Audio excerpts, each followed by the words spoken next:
Well, welcome back to the channel. It is a beautiful Sunday morning. We'll just dive right back into reading this morning. We got Little Bear Visits. There's the author. There's the illustrator. So we'll just dive right in. Little Bear Visits. Little Bear Visits.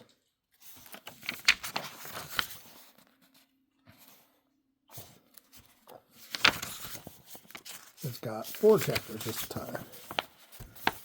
Grandmother and Grandfather Bear. One day, Little Bear came to visit Grandmother and Grandfather Bear in the woods. In a little house in the woods. This was something Little Bear liked to do.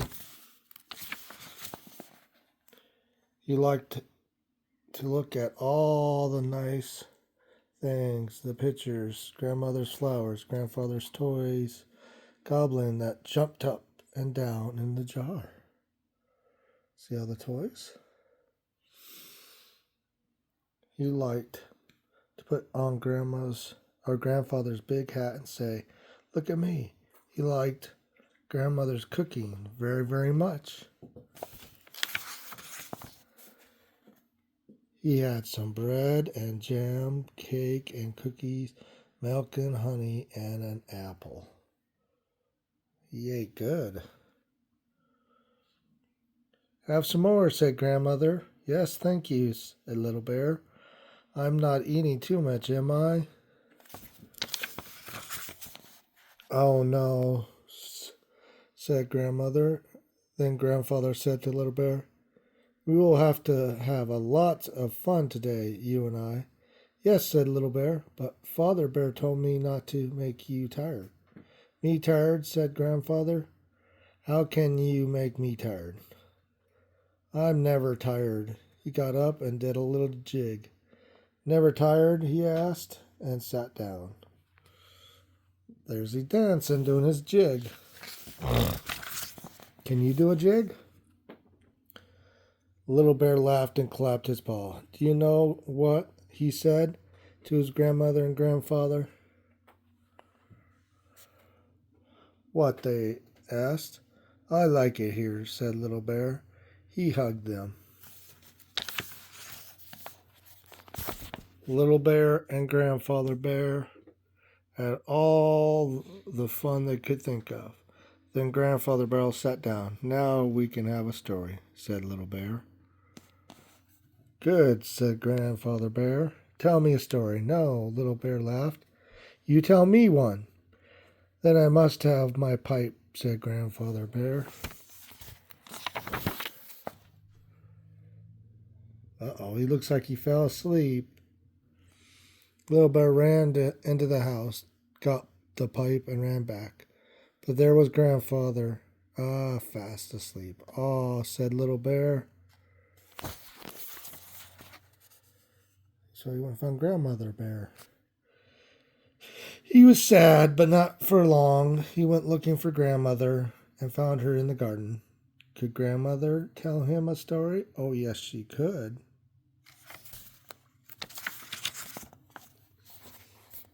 She took Little Bear's paw. "Let's go up to the summer house," she said. "It's cool there. Come, Little Bear, let's skip." "Oh, Grandmother," said Little Bear, laughed. "How you skip? You skip nicely, too," said Grandmother.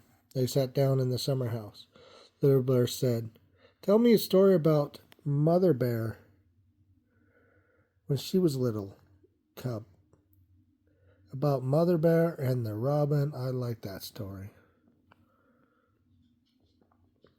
"Very well," said Grandmother, and so she began. Mother Bear's Robin. Here's the story. One spring day when Mother Bear was little, she found a baby robin in the garden. Baby robin too little to fly. "Oh no, how sweet you are," she said. "How did you come from? Where did you come from?" "From my nest," said the robin. "And where is your nest, little robin?" asked Mother Bear. I think it's up there, said the robin.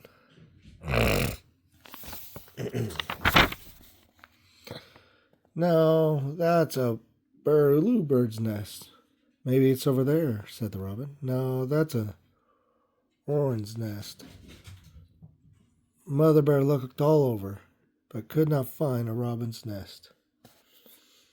You can live with me, she said. You could be my robin.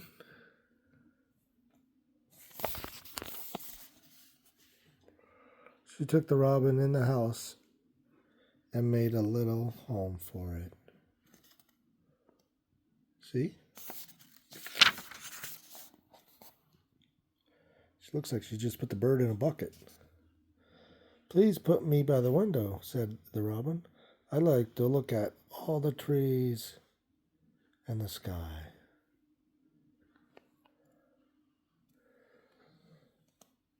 Mother Bear put it by the window.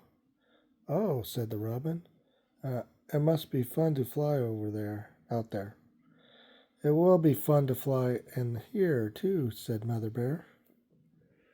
Oh.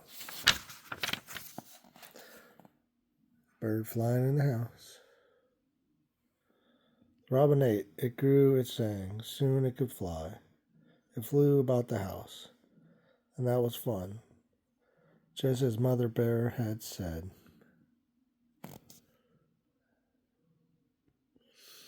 But then one day it was unhappy. Mother Bear asked, Why are you so unhappy, little robin? I don't know, said the robin. My heart is sad.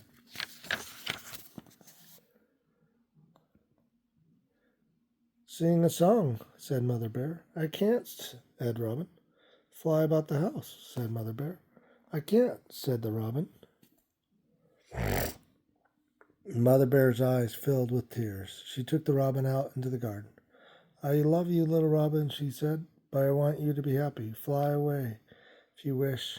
You are free.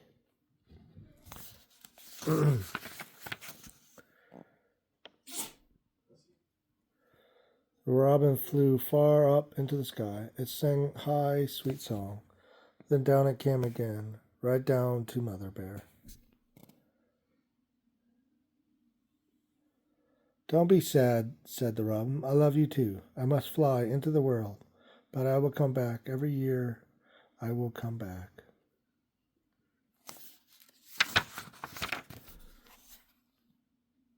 So Mother Bear kissed the robin and it flew away.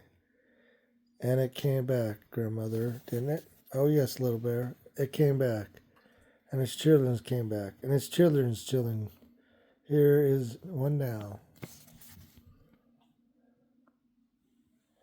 Oh, said Little Bear. I would have let the robin go free too, Grandmother, just like as Mother Bear did. Get 2 pages here. Hurrah! Cried Little Bear. Here's Grandfather. Then it's coffee time, said Grandmother. She went into the house. Grandfather looked at Little Bear. Little Bear looked at Grandfather. They both laughed.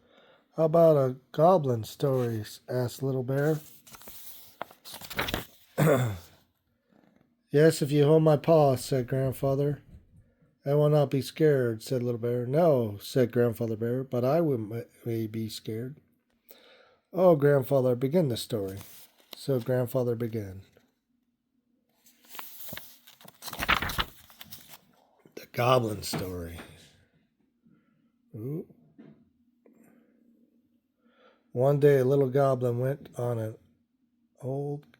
an old cave. It was old, it was cold, it was dark.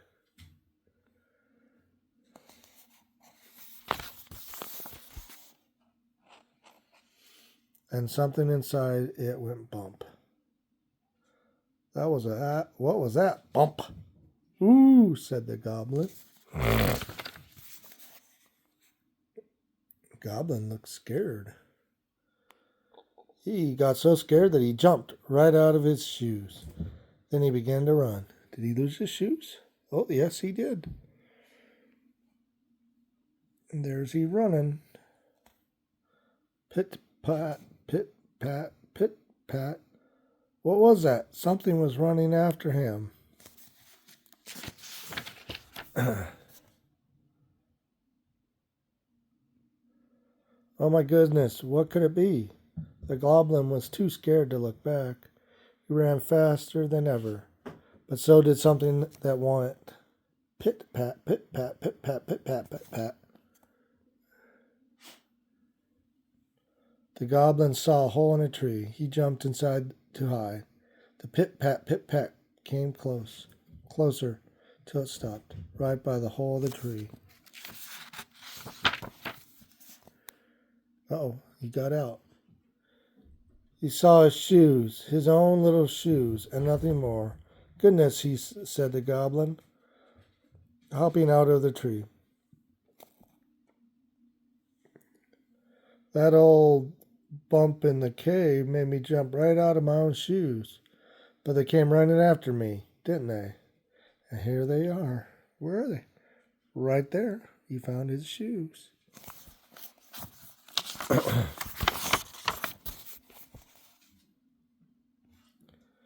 He picked up his shoes, hugged them, and put them back on.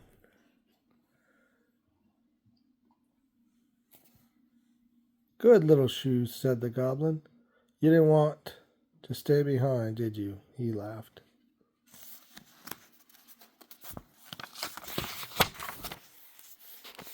Who cares about an old bump? Anyway, he said. So he snapped his fingers and skipped away. Just like that, said Grandfather. I can't jump out of my shoes, said Little Bear. Because I don't have any, he chuckled. That's how I like it.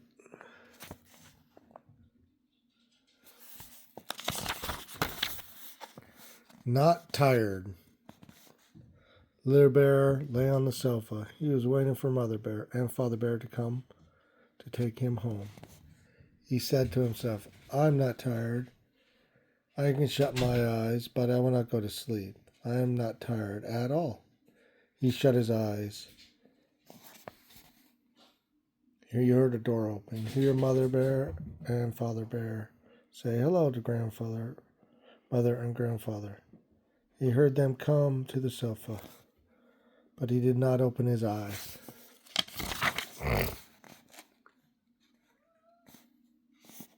Oh, said Mother Bear, he's asleep. How sweet is he? Father Bear picked up Little Bear and said, Yes, he is a fine little cub. Tomorrow I will take him fishing. Look at him, said Grandmother. He is such a good little one.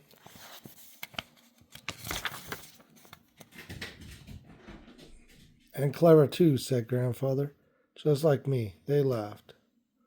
Little Bear opened his eyes. He said to Father Bear, Will you really take me fishing? You scamp, said Mother Bear to Little Bear. You were not really asleep. You heard about fishing. You heard all we said about you. I can see it in your eyes. Little Bear chuckled. He said to Grandfather, We had fun, didn't we? And you are not tired, are you, Grandfather? Oh, no, said Grandfather Bear. A little cub like you and Grandfather like me, we never get too tired, do we? We can sing and dance and run and play all day and never get tired. Little Bear was growing sleepy and sleepier. Grandfather Bear went on. Yes, we can have many good times, you and I. But we never get tired. You are not tired, are you, Little Bear? Little Bear, said Grandfather, are you tired?